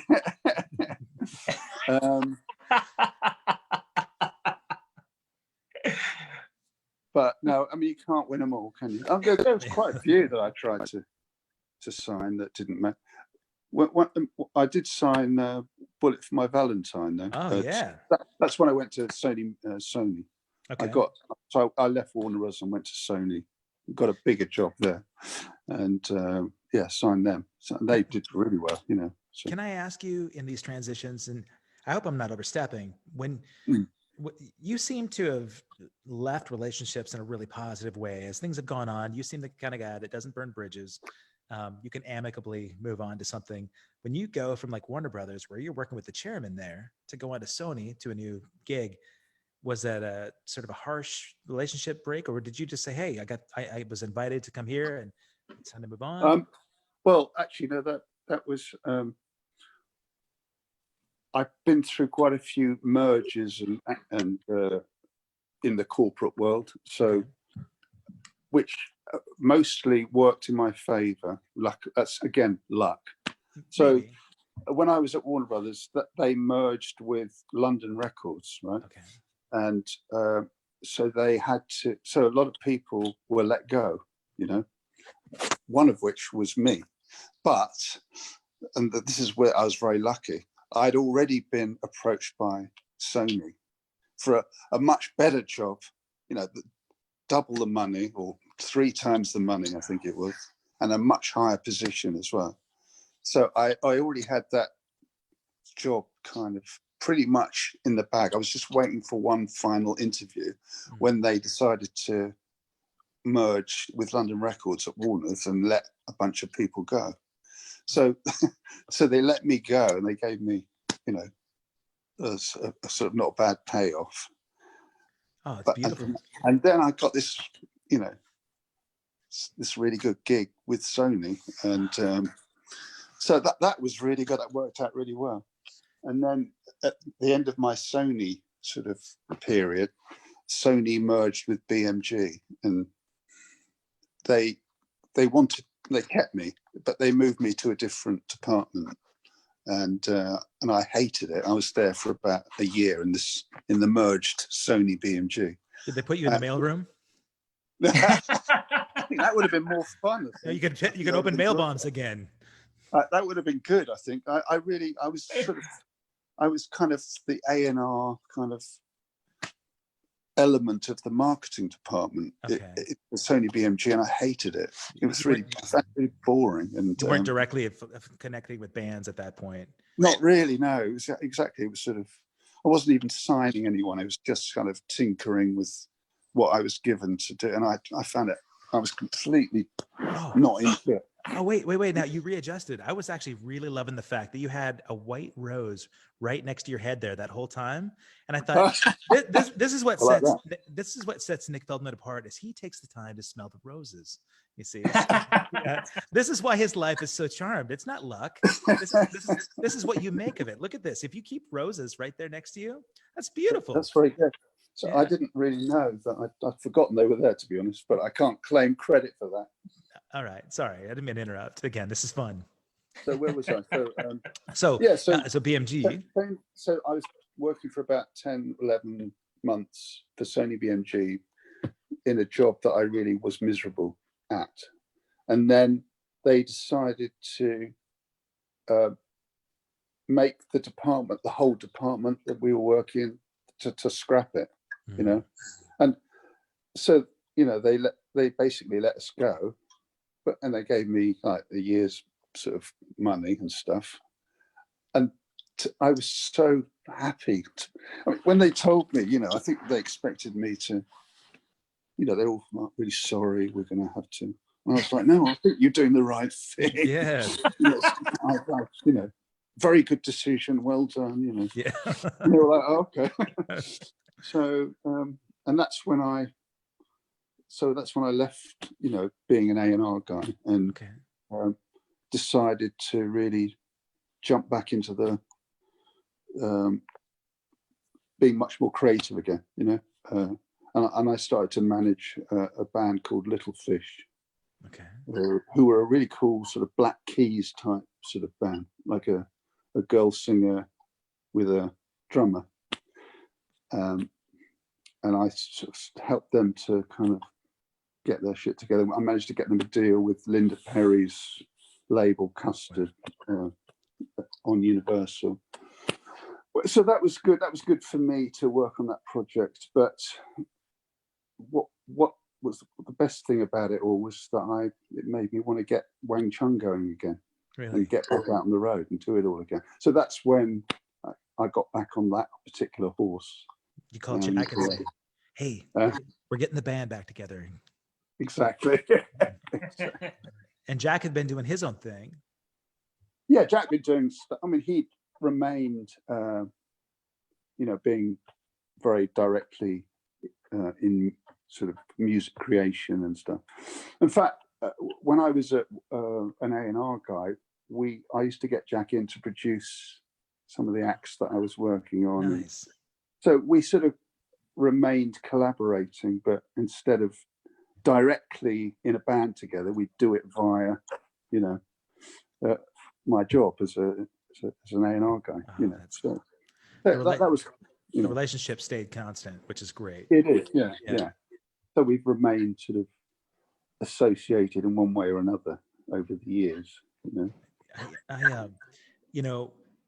I would be remiss in talking a little bit or overlooking this the pairing that we have with Josh, and I just have a few more minutes here, and so I definitely would love to know how this connected, where you assembled this band, because the two of you, actually your entire band, have become, like I said, family to me. I really feel like when we get to go out, it's so selfish of me to get excited, because these are my buddies. It's like seeing, my brothers again. So how did this come about, where you found Josh and put this group together, and really the connection that you had with Gareth when Jack wasn't available? Yeah.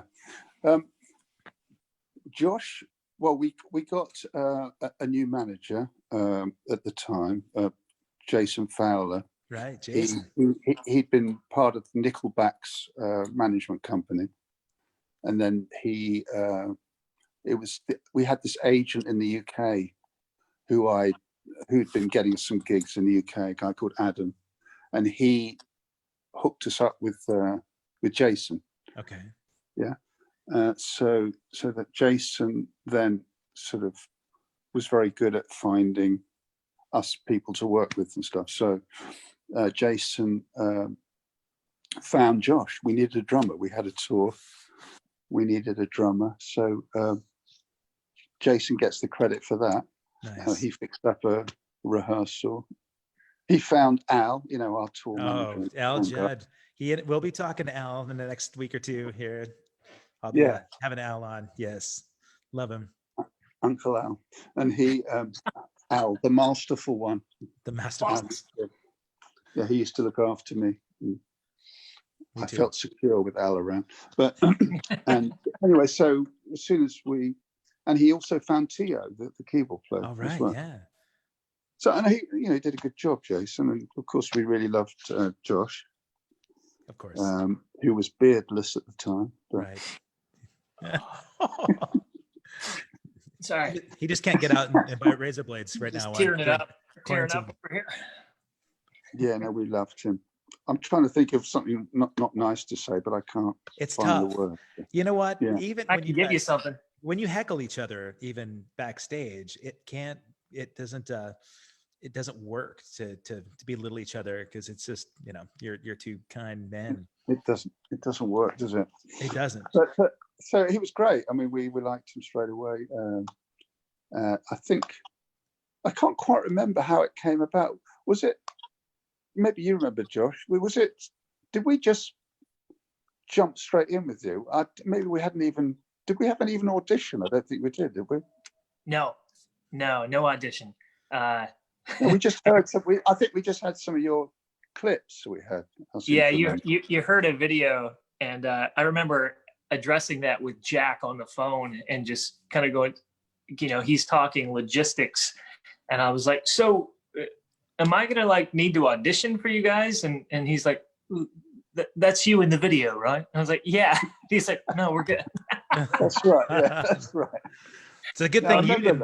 It's a good thing you sent your own video, Josh, and not somebody else. I know. That would have been. Yeah, I remember looking at those the clips and thinking, it's good. Yeah, if that's him, then that's great. So yeah, fortunately, I sent them a Jeff Porcaro video, and then I show up nice. and point them.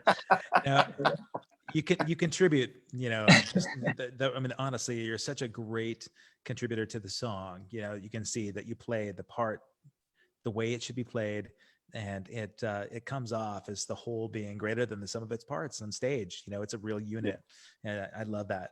Even with Jason out there on stage, but I'm just kidding, Jason. Yeah, right.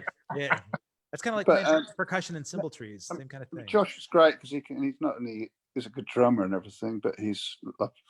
I'm going to say nice things now again, but he's a lovely guy, and also he's very musical. So he's sort of, and he can sing, and so you get a really good. He's a good one-stop shop. Is Josh? You get everything. So it's lovely having someone like that in the band, because it sort of helps the vibe a lot, you know, and I think that's important. Because, you know, quite honestly, I wouldn't want to do, you know, Wang Chung or anything unless it's. I love it. You know, I have such a good time. You can So, see it. and if it's not fun, I don't really want to do it. You know what I mean? So you've got to have the right people to help that happen. You know. That's a good note for a lot of people that are out there that are sort of mailing it in. You know, you can see certain bands that just kind of don't get along with each other, and from a crowd and an audience perspective, you can see that sometimes maybe one of these things is not like the other, you know, but it's so critical, you know, to be able to have camaraderie. And I know for us with Flock this last year, we hit a point in this last tour that was magical. We finally, you know, we had the consistent lineup, and I was back to getting goosebumps again, you know, on certain shows, and I get it even watching you guys too, you know, it's you can feel it, and it's I love that. I do enjoy touring with you guys. Yeah, you know. We there are several bands, right, that I think we resonate well with, and I know that fans, our friends, I have a hard time saying fans because so many people that come out. Yeah, we owe a major debt of gratitude, right? If it weren't for those people that were still keeping this music alive, we'd be stuck quarantined at home anyway, right? So absolutely, no, I'm very grateful. I know that lovely about you. Very grateful. I mean, that people still testify how much they've, you know, what it means to them, and they enjoy it. And I want to do a good job, you know. I think you've got to mean it, you know, otherwise what's the point? I've always been like that, really. You know? The authenticity has been there from the first time I saw you, for sure. Yeah. Well, thank you. And as far as so with Gareth, Jack decided to step back from touring a bit. I think he got a bit. He was in a new. His wife had died, so that was a very difficult time for him. And then he was sort of having a big change in his life. He was in a new relationship, and I think he just needed to step off the merry-go-round and sort of get a new direction. It wasn't like we'd fallen out or nothing like that. I think he just needed a breather from it. So, but I was really enjoying it, so I didn't want to stop. So, and then it was Valeria, you know, my other half, who suggested. I thought, what am I going to do? What should I do? Because Jack, you know, he's the singer, main singer in Wang Chung, and how could I possibly carry on without him? You know, it was quite a challenge to us. And then Valeria, my other half, suggested, why don't you sort of have a chat with Nick and Gareth from Cutting Crew, because we'd just done a South African tour with them, you know, and I'd become friendly with Nick and Gareth, you know, and I thought, well, maybe that could be quite good if we kind of merged the bands, or maybe Nick could. The initial idea was to get Nick to sort of, you know, pair up, maybe just to keep it as Wang Chung. Actually, thinking about it, it was to continue as Wang Chung, but with Nick on vocals. Okay, you know. And then we got offered this Australian tour, and so the promoters were okay with you know, Nick replacing Jack. And then a few weeks before the tour, Nick was just I don't think he was having some health issues, and I think he was finding it really hard to learn the material. And he just said, look, I don't think I'm going to be able to do this tour. And I was like, what? And this is only a few weeks out. Wow. I'd already persuaded, you know, the promoter to accept that Jack wasn't going to be there, and now Nick was not going to be there, and it made me look really bad, you know. And I thought, oh God, what am I going to do? And then Nick said, I tell you what, why don't you try Gareth? He's a good singer. He'll, you know, give him a go. So, okay, I'll give Gareth a go. I knew Gareth was a great guitar player. Sure. I didn't know he was, you know, how good a singer he was. But so we kind of started to rehearse. I thought I liked him a lot, and great guy. And he seemed quite confident that he could learn the stuff and do a job. So we went off to Australia. You know, I hadn't played in Australia. Wang Chung hadn't performed there for 25 years. So that was, first thing was, would the audiences remember who we were? Right. I didn't know that. The second thing was, I hadn't really worked with Gareth really at all. And then we were playing with a band, the sort of house band there, who I'd never met any of them. Oh. So I was on the plane to Australia, which is literally the furthest point away from the UK that there is, you know, on the 25-hour journey. About halfway there, I thought, what the fuck are you doing? What are you doing? Are you crazy? You know, you've never worked with anyone. You don't know if Wang Chung are even popular anymore. You don't know if it's going to work with Gareth. You don't know what these musicians are like. Right. Anyway, we got there and it was just, everything just clicked straight away. It was great. You know, I instantly worked brilliantly with Gareth, and the band were, you know, we managed to get them up to speed. They were good. And it was a tour, Wang Chung and Bananarama, actually. Oh, wow. And I'm sure that was well received. It was brilliant. It was like, we went down an absolute storm. It was just a really fun tour. That's great. Everywhere was sold out. It was just great. And the audiences loved it. So that was the beginning of the association with Gareth. And then we decided to sort of try and do this Wang Chung Cutting Crew merged band, where we do one performance as two bands. You know, we play each other's material within one set, you know, and we started to do those shows as well, and they were really good too. So it was a whole new kind of thing that we did for a few years, you know, whilst Jack was sort of doing his own thing, you know. He's on sabbatical. On sabbatical, not you know, he was still doing his own sort of work. You know, he's got his jazz band and he was doing other things as well. But he didn't want to tour. But now he's, you know, back. And you know, we've done some gigs together. We were going to be touring, you know, next this year. Was it? No. Yeah, you were supposed to be out a couple of weeks ago. Weren't you supposed to be overseas? That's right. That's right. We did a few gigs at the beginning in LA with you, didn't we? Yeah, Microsoft Theater, baby. That's right. With Katja Reicherman. Yes, exactly. Yeah. Love you, Katja. Katja. She's so really good. And yeah, but that's all fallen away. But you know, next year, let's hopefully this Wang Chung virus will disappear and we can get on with it. You know, Josh and I talked about this a bit, Nick. And one thing that I just love and just sort of looking forward to is that this energy that people are sort of they've got pent up right now. They've missed this kind of interaction. Seems like the energy on stage is going to be exponentially larger on stage and as a fan, you know. So it's almost like we're building up this you know, this huge bundle of energy, and this fireball is just going to come out and explode. And in a really positive way. It's you know, it's part of that renaissance that comes about from this tragedy, right? You know, from the ashes, the phoenix shall rise. Hopefully you're right. You know, you've been hanging out with Gareth. There's this theatric element about Gareth that we just love. But I believe that, though. I do. You know, and a lot of that comes from positivity. I mean, you're right. You know, it's just whether the kind of, who knows how this thing's going to play out in practical terms. Right. I think I totally agree that there will be a pent up desire for people to get back, connect again, and communally. And I'm sure, and I think you're right about that. You know what I miss?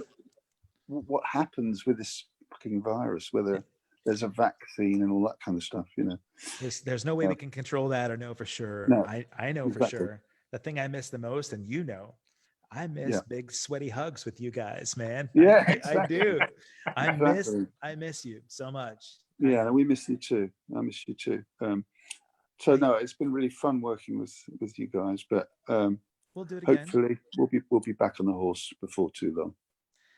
There are there are a bunch of chapters that we didn't get to cover, and unfortunately, I have to jump.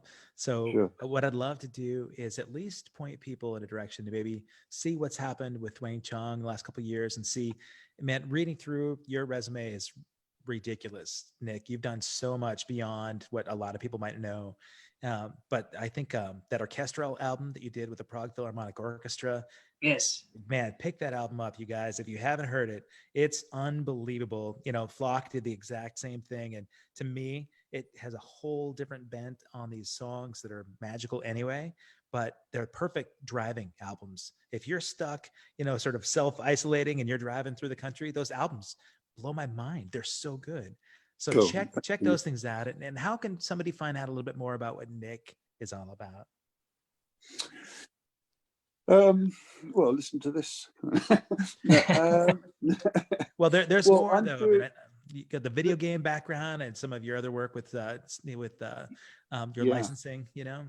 Yeah. I mean, I've been writing a load of new stuff that I'm planning to record as soon as I can. It's just Yes. when I can get out and about and do it, you know. So I'm quite excited about that. And Jack's done his solo record, of course, Right, you know, just came out. which I'm a big fan of, you know. And So good. It's a So great so record. it's really great. And so yeah, and I'd love to do some recording with him as well. It depends where he's at, you know. Right. And we've got this big, huge, all-encompassing retrospective coming out. Well, we're putting it together at the moment of everything we've ever even dreamt about, you know. Really? Yeah, so that's going to be coming probably this year or early next year. Oh, fantastic. So yeah, and we've written loads of annotations about each track, and it's for the real Wang Chung heads, you know. Well, you do have a lot of Wing Chun heads out there. I know. Even when I promoted this event, all the people came out of the woodwork to start asking questions. And unfortunately, I didn't even get to any of these questions because I knew that there's going to be a little bit of bromance going on between me and you guys.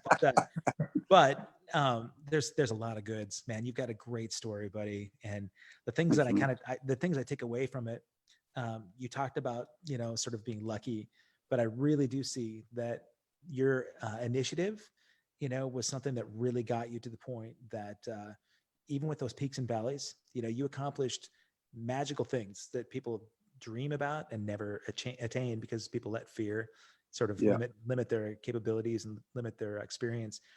Josh, you too, you know, I really consider you guys inspiring to me. And if I can take any inspiration beyond your musical performances on stage, it's the character that you both have, man. There's a dignity and a real this sort of ethical character that I just love, man. And this is not, you know, I'm not trying to butter you up. I think it's what, you know, kept me close to you from the beginning. It's what beyond the music for me. So for those things, oh, there he goes. Yeah, you're no, man. You're a good man. You're a good man, and everyone, you know, you're really good at.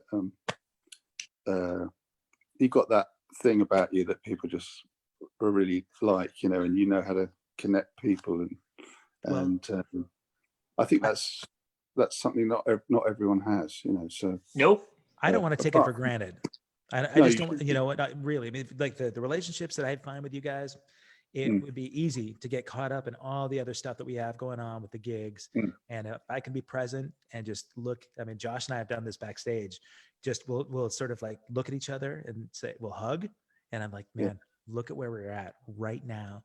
Look at what you've got right in front of you. And, and Al is that guy too, man. Al's the guy that can center you right before you walk on stage. And if something else in the world is going on that's derailing you from you going out there and giving it 110%, Al can bring it all in a real quick moment with a lot of profanity. And he'll say, you know, listen, you've got one fucking job to do. And you get out there and do it because this is what makes you you, and this is what you're put on the stage to do. And so huge kudos to Al. And man, I am just counting the minutes till we get back together again, you guys. I thank you for this time today, man. This is beautiful. Oh no, it's not lovely to see you and to hang out with you. So thanks for staying up late. It'd be nice to do it in person, but you know, this is a good second alternative. So, Thank you. Absolutely. Man, you stayed up late. I appreciate so it. you both okay? Are you doing okay? You Yeah. guys, both of you? Good. Yeah. Yeah. Josh has more toilet paper than I have, but otherwise. Yeah. I'll send you some, bud. Yeah, and I'll send you some internet access. Awesome. Oh man, thank you guys so much. Check this out. Oh, he's Yeah. Nick, you never should have shown that. You know you're gonna have somebody breaking into your house now. So Hey, I'll accept that as payment for the next tour. don't even tempt him, man. That may be what you get. Actually, it's never been very hard to get a hold of here. I don't even understand. Yeah, it should not have been here either. It's silly, No. man. It's all media generated hype, but it's all Okay. good. Hey, keep smelling those roses, buddy. I love that. Oh well. And, Josh, thanks for hopping on, man. Both of you Okay. guys hug each other virtually for me. And thanks for taking the time. I'll talk to My you guys pleasure. soon. Lovely to see you. I'll speak to you soon. Yeah. Thank you, buddy. All right, you Bye, guys. guys. Have a beautiful day. Cheers, guys. All right.